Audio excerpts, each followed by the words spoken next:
Way to go, Tic Tac! That's how you punch. Wakanda forever! You wouldn't have heard of me. Let me put you on hold. Dance off, bro! He's a friend from work! I can do this all day. Yeah, I know. What up, guys? It's Dom, and welcome to my first TV show review. Now, this will be a much shorter review because movies have 10 essential aspects. I personally only saw 7 of those to apply to TV shows, so it's not going to be as long, but hopefully you guys enjoy anyway. But today we're going to be reviewing and ranking Your Friendly Neighborhood Spider-Man Season 1. So as a lot of you know, Spider-Man is my favorite superhero, so I was very excited when I heard this was coming out, especially when I saw the animation style. I thought it was going to be very interesting being animated, but movements a lot like real life. So without further ado, let's just get into the 7 essential aspects of a TV show. The first essential aspect is plot. So the main plot of this TV show was very interesting to me. I liked that it was an origin story for Spider-Man and one that we haven't seen thus far, but also how the first episode connects directly to the last episode. I love when TV shows do that, where they actually show fluidity and connection between each individual episode instead of just each episode does something else, something else, something else, something else, and there's a small story that goes in between, but not really connected in the end. This one, however, connects every single episode really well. So that is a big plus. It made the plot actually feel continuous instead of with gaps or just jumping around. So the plot, I think they did really good, especially since we've gotten so many origin stories for Spider-Man. We needed one that was new and refreshing and nothing like the originals, and I feel like this did that to a point with still being Spider-Man. Obviously, you can't change it too much. So plot, definitely really well. The second essential aspect is attraction. If you like superheroes, Marvel in general, you will like this TV show. I just don't see you not liking it in general because of all the characters in here, all the superheroes, all the battles. If you like Marvel, you're going to like the show. If you don't, though, I feel like it will be very hit or miss. You have to be a big Spider-Man fan to really connect with this show, at least a little bit. It's not like you have to be a diehard fan, but you have to know a little about him if you want to fully engage in this TV show like they intended to. So that is kind of a minus, but again, if it's a Marvel show, you should know a little bit of Marvel before entering it, because you know how the MCU is. They'll always loop in old movies, old shows, and that could get you lost if you don't really know your history on the Marvel side. So that is something that I will say. I personally, since I love Marvel, of course I loved it. I loved the references to the MCU, the references to other TV shows and movies. So I think the attraction is really good, but it's really up to the viewer. The third essential aspect is dialogue. For the most part, throughout the whole season, there was no big discrepancies when it came to dialogue. It all did feel real. It felt like conversations that these characters would actually have. There were some points that the dialogue felt forced or felt unnatural, but it wasn't too many. It's not something that you're going to really remember when you're rewatching this show, like, oh yeah, this scene has bad dialogue, or oh yeah, they had bad dialogue on episode 6. It's not something that's going to be that impactful, but as someone that was nitpicking it, I did notice it. So that's all I got to say. I feel like the dialogue overall was good, but some discrepancies towards the middle. The fourth essential aspect is acting. So obviously this show is animated, so it is voice acting, but I have a few noteworthy actors I wanted to talk about that without them it wouldn't be as good. So one of them is Hudson Thomas, who voiced Peter Parker, Spider-Man, and I think he did a really good job in all the dialogue that he did, but also of keeping his voice high-pitched enough to sound like a teenager. Because Peter Parker, not only obviously is he a teenager, but he has a higher pitched voice. He doesn't have a deep, menacing voice. No, he's a kid. He doesn't know what he's doing completely yet in the show, so he has to sound like it. And he did a good job of convincing me that he is this young kid that just got powers, that's trying to figure it all out, needs help from outsiders. So I think that was a really good representation of who Peter Parker is, just vocally. Eugene Bird, who played Lonnie. Now, I didn't think in the first episode that Lonnie would become this big character in this show, that he actually had more of an involvement than just some background kid. But I am glad that they brought him to the forefront. I really liked his story in this season. I thought they actually had that character development that I was looking for from more than just Peter Parker.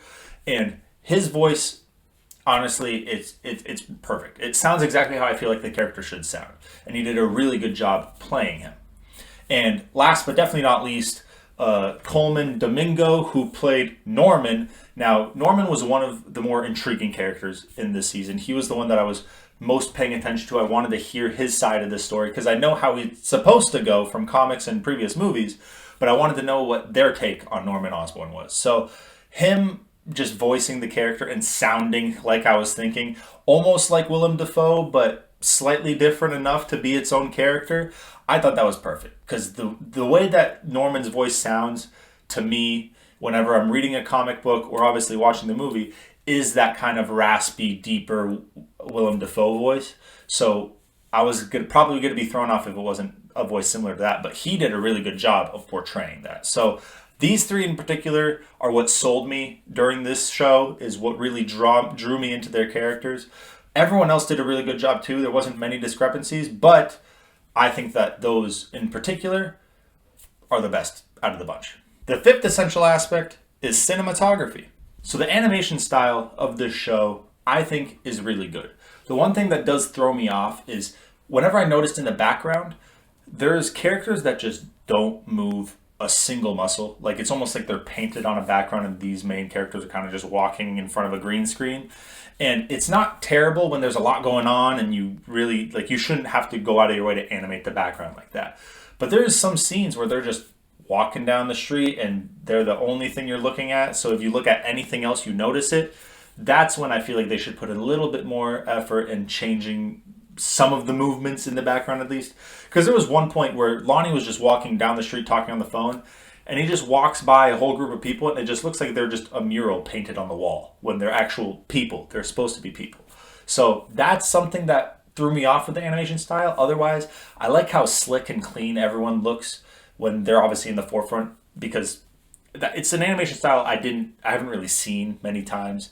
Originally I thought it was going to throw me off, but I actually fell in love with it a little bit.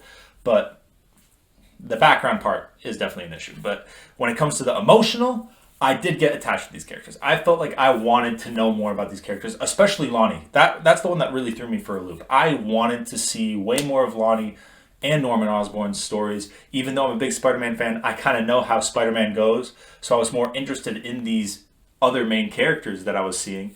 So that got me emotionally attached. And whenever anything was going to happen, I was rooting for them or praying for them. Like, they did well. They definitely did well both visually and emotionally for cinematography. It's just not perfect in either. The sixth essential aspect is soundtrack. The one thing I got to say about this soundtrack is I love the intro. I mean, it is just a renewed, revamped, remastered version of the original Spider-Man theme, which I thought was awesome. There's no point of making a new one and hoping that it sounds good if there is one that works really, really well, that's iconic, that you can renew with this renewed series. So I thought that was very smart. It's definitely one that you can remember forever because it's based off of the first one. But when it comes to the soundtrack throughout the rest of the season, I don't really remember if it had one or if it was good. The intro is what really stuck with me. So the rest isn't really memorable, but that intro definitely is. And the seventh essential aspect is time. Unfortunately, it's hard to say if this show will stand the test of time because it's only been the first season. I know they're going to make more. At least I'm hoping they're going to make more. I want to know more about this universe. But for now, with just the first season being out, it's not going to be that memorable. There isn't enough character development yet to make it something that you will want to rewatch countless times. I think there's a lot of good story. There's a lot of good plot. There's a lot of good characters. It's just the beginning. It's just the beginning of the story. So without seeing through to the end, or at least a few more seasons, maybe at least one more season, I can't in good conscience say it's definitely going to stand the test of time. Now, on to the ratings. So usually I would put in my movies where Rotten Tomatoes critics, audience, and IMDb rates them, but they don't do it season by season. They do episode by episode, but I wasn't going to just go over each individual episode's rating. That would take way too long and it would be unreasonable to do. So I'm just going to go over what I would rate it. I think I would put this somewhere at an 80%. This first season is really good. It's really strong. It just isn't perfect, so I can't really put it above 80. But I think from what they showed so far, it is very worth it to create more seasons. I feel like they started a great surface and a great foundation for this show, and they can easily expand in so many different directions and make it even better. So 80, I think, is a solid grading for it. It could even be 75, but I wanted to give it the benefit of the doubt that they can definitely use this to make even more great content. So 80 is right where I'm going to rate it. And finally, the rankings. So out of the individual rankings, it's going to be first because it's the only season that this show even has. I would say the only season I've watched, but it's the only season the show has. So it's going to be first, it's going to be last, it's the only one. And when it comes to all time, this is obviously my first TV show review, so it's also going to be first. There's nothing else to compare it to. I have another show that I'm going to be reviewing soon, so then this list may shift a little bit. But for now, it's going to be the only one. So that's all I have for Your Friendly Neighborhood Spider-Man Season 1. If you guys like this new idea of doing TV shows, let me know in the comments. Let me know some shows that you guys want me to review.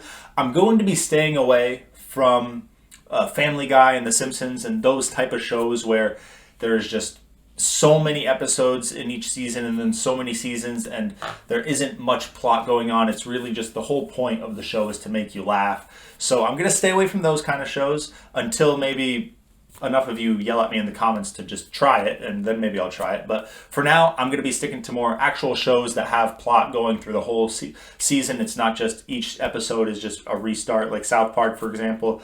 I'm not going to be doing a TV show where there's no fluidity. Like Kenny dies at the end of every episode. I think that's awesome when I'm watching it, but I don't think that's just a fluid plot to review.